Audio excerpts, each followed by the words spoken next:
بسم الله الرحمن الرحیم. اللهم صل علی سیدنا مولانا محمد مبارک وسلم وصلی علیه. هغه زما ملګري چې کوم KPK کې پاتې کیږي، یعنی پېښور طرف ته پاتې کیږي، پېښور شو، باړه خیبر ایجنسی شوله، محمد ایجنسی شوله، او دغه شانته باجوړ شولو، مردان شو، صوابۍ شوله، دغه ټول KPK والا چې کوم خلک دي دو دپاره زما دا ویډیو دی خصوصي طور پر، او هغه مدارس دپاره چې کوم مدارس غیر رهایشي دي، د علاقې مدارس دي یا د علاقې جماعتونه دي، او هغه قاریان هلته کې پړیانې کوي. د ټول تمهید چې ما ورته ویلو، د دې بنیادي مقصد دا دی چې د دو د پړایې ټایمینګ چې کوم دی، هغه د سهار نه ونیسه ماسخوتن نه پورې د هغو د حفظ کلاس ټایمینګ نه وي. د هغو چې کوم ټایمینګ وي، د هغو سهار د مانځه نه بعد 1 غنټه یا 1.5 غنټه، هغې نه بعد بیا خلک طالبان سکول ته لاړ شي، او بیا هغو کلاس د پاره کینی 3 بجې، او د 3 نه هغو کینی بیا د مازدیګره پورې یا ماښامه پورې، اکثر ماښامه پورې کینی، او میز کې څه نه څه وقفه چوټي ورکوي، 15 منټ 20 منټ نیمه غنټه، او بیا د هغو کلاس ماښام نه ماسخوتنه پورې. اوس چې کومې خبرې طرف ته زه راځم، او ضروري دی چې دو دا خپله پړایي څنګه مینج کړي په دې ټایم کې. آیا دو سبق څه ټایم واوري، سبقي منزل څه ټایم واوري، او دغه شان د وړو ته مطالعه نوی سبق کله ورکي، او نوی سبق دو کله یاد کړي. ښه بیا راله دلته دا خبره چې دو په دې ټایم کې څومره سبقي واورئ، څومره منزل واورئ، او د دو د منزل او سبقي رفتار څنګه وي. دا ټولې خبرې زه به انشاءالله کوشش کوم چې زر تر زره تاسو ته بیان کړم. ټول اول به مونږ خبره روانو د مطالعې، ځکه چې بنیادي شی ټول اول مطالعه دا نوی سبق دی. د نوي سبق دپاره کم ټایم پکار دی، نو د دې دپاره ضروري دی چې کله د واړه ماسپښین کینی 3 بجې کلاس دپاره، او دو کلاس د مازدیګره پورې، مازدیګره پورې د دو کلاس دی، یا د دو کلاس دی ماښامه پورې. دواړه خبرې دي. که مازدیګره پورې د مازدیګر نه 20 منټ مخکې یا 25 منټ مخکې، که د دو کلاس ماښام پورې دی، نو ماښام نه 20-25 منټ مخکې دو خپله مطالعه وګوري، او ښه طریقې سره به دو خپله مطالعه ګوري. دا نه دی چې بس قاري صاحب ته وایي چې دا مطالعې ټایم دی، دو فوراً راپاسي. نه، دو به خپله مطالعه ګوري، او د قاري صاحب دپاره د استاد دپاره ضروري دی چې د دو مطالعه کله واوري، نو هغې کې بالکل لچک دمه ساتي طالبانو دپاره چې بهی اټکل غلطي راځي او خیر دی. نه نه، مضبوطي سره به مطالعه واوري. د مطالعې کار وشو، دوی سپیشل مطالعه سنا وکړله. وس راله دویمه خبره، د دې نوي سبق یادولو کم ټایم ضروري دی، او کم ټایم ښه دی دې دپاره، ځکه چې د دو ماښام نه بعد کلاس ولګي، نو ماښام نه بعد د دو دپاره سپیشل ټایم دی دا د نوي سبق د یادېدو دپاره، ځکه چې اکابر هم دغه ترتیب او اکثر مدارس کې دغه ترتیب چلیږي، او بهتر هم دا دی چې د دو د ماښام کلاس کې ښه خبره ده. د دو د ماښام نه بعد فوراً نوی سبق یاد کړي، او بیا د ماښام ماسخوتن نه مخکې که استاد سره وي، که طالبان مثال کے طور پر یو بل کې آپس ته سنوي، خو دې کې دا خبره ضروري ده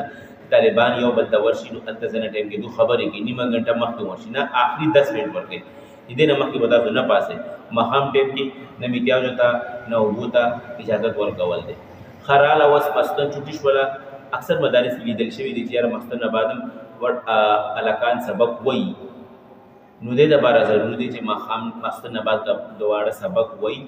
نو سبقي منزل د یادوي. نوی سبق یادولو اجازت بالکل مه ورکوئ، ځکه چې هغې ټایم کې مازغه جدي هغه ستړي شي، پوره ورځ سکول مدرسه او فلان فلان فلان، دې ټایم کې مازغه ستړي شي، نوی سبق هغه نشي کیچ کولی. اوس رالو سهار ټایم، که سهار دپاره طالبان کورونو کې راپاسي، او ضروري هم دی چې تهجد دپاره راپاسي، ډېره بهتره ده. او که نه راپاسي مثال کے طور پر، نو سهار لمونځ د وکړي، د مانځه نه بعد فوراً استاد د دو ته 5 منټ ټایم ورکړي، د 5 منټ کې خپل نوی سبق تاسو چې کوم یاد کړی دی ماښام هغه وګورئ، او زه به درنه واورم. دې ځای کې به زه ضروري دا خبره کول غواړم چې د استاد دپاره ضروري دی چې خپل سبق په یو ځای باندې طالبان کینی د هغو نه واوري، دغه ترتیب بالکل تاسو پرېږدئ چې بھائی تاسو لین کې طالبان کېنوئ او هغې کې کله څوک راپاڅي کله نه راپاڅي کله ته د چغې وایي چې راپاسه سبق سناوه دا د سبق یاد نه دی نه دوی د پهله نه ذهن د دوی جوړ کړئ چې زه به د نه سبا سبق په دې طریقې واورم چې ټولو ته به وایي چې بھائی راپاسئ سبق دپاره په یو اواز به نو ټول راپاسئ مخامخ مو کښېنئ زما مرضي دی زه چې چا نه سبق واورم هغې کې به ټول طالبان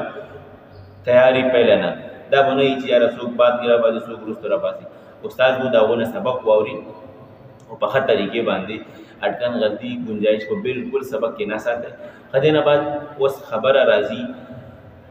د 3 سبقو یا 15 اسباق یا 9 اسباقو دا ستاسو خپله خوښه دی 3 اسباق مقرر کوئ طالبانو باندې 5 اسباق مقرر کوئ یا 9 اسباق مقرر کوئ دا لازمي کېدی او کوشش کوئ چې دا خپله کله واړه سبق سنوي نو دا ماشوم چې کله سبق سناو کې لاړ شي په خپل ځای باندې 5-10 منټ کې د خپل 7 اسباق یا 3 اسباق یا 5 اسباق وګوري او ته سیده طرف ته کېنئ یا الټه طرف ته کېنئ او د دې نه ورته واورئ یا تا سره داسې طالب وي چې هغه قابل وي هغې ګردان کي یا طالب قابل وي ته پوه شي چې یاره دی خو ما ته هر څه په ټایم واوروئ نو ته دلته ځان سره کېنه ته دې ته وایي چې د دې نه ته 3 اسباق یا 5 اسباق واوره یو نه ته خپله واوره دغې طریقې سره د دو 3 اسباق یا 5 اسباق یا 7 اسباق تاسو شروع کړئ وس راله خبره سبقي او منزل ته سناوېدو دم او دغه شان ته د دو یادولو دپاره اوس خو دو طالبان مفارغه شي دلته نه به دو سکول ته لاړ شي او سکول نه بعد د دو مباره به کلاس لګي 3 بجې نو 3 بجې چې دو څنګه کلاس ولګي فوراً به تاسو راوغواړئ ورته وګورئ چې تاسو خپله سبقي راوړئ سبقي به کوشش کوئ چې هر تعلیم نه تاسو شروع کې سبقي خپله واورئ نو چې کوم 3 اسباق سناوګر دي هغه به دې نه واورئ د هغې نه بعد به سبقي شروع کوئ او طالبان به یو بل ته سبقي سنوي ته به خپله واورئ او جوړیان به د دو ولګي سبقي پوره کېدو نه بعد د دو منزل باری دی او دو واپس کې جوړیان ولګي ته به منځ کې طالبانو نه خپله واورئ دا به هم نه کېږي چې ټولو نه خپله واورئ نه پوره کېږي که ډېر هم څوک کوشش وکړي چې پوره کېږي نه پوره کېږي او که دا به هم نه کوي چې یا طالبان ته په خپل آرسرې باندې پرېږدي چې بھائی یو بل ته سناوئ بس زما د سره کار نشته نه نه نه دا کار به ونه کړي خپله به واورئ طالبانو جوړیانو هم لګئ دا وشوه د سبقي او منزل جوړې ترتیب ویډیو اوږده شوله زه به انشاءالله بلې ویډیو کې دا خبره انشاءالله بیانوم چې څومره سبقي څومره منزل څومره سبق پکار دی ښه دا منزل سبقي پوره شو اخره کې لږ ټایم ته ځان دپاره بچاو که چې د دونه یو ته جایزه والې هر طالب نه یو سوال وشي ډېره بهتره ده نو دا ترتیب دی د هغو استادانو دپاره هغو خلکو دپاره چې کوم خلک د KPK سره تعلق لري آیا هغو د مردان نه ثوابی نه وي کوهاټ نه وي پېښور نه وي نورو د علاقو نه مومن باجوړ ایجنسۍ نه نو امید ده چې دا ویډیو به تاسو دپاره انشاءالله ډېره کارآمد ثابت کېږي او تاسو به دې نه انشاءالله فایده واچتوئ دې سره زه تاسو نه اجازت غواړم خدای په امان الله حافظ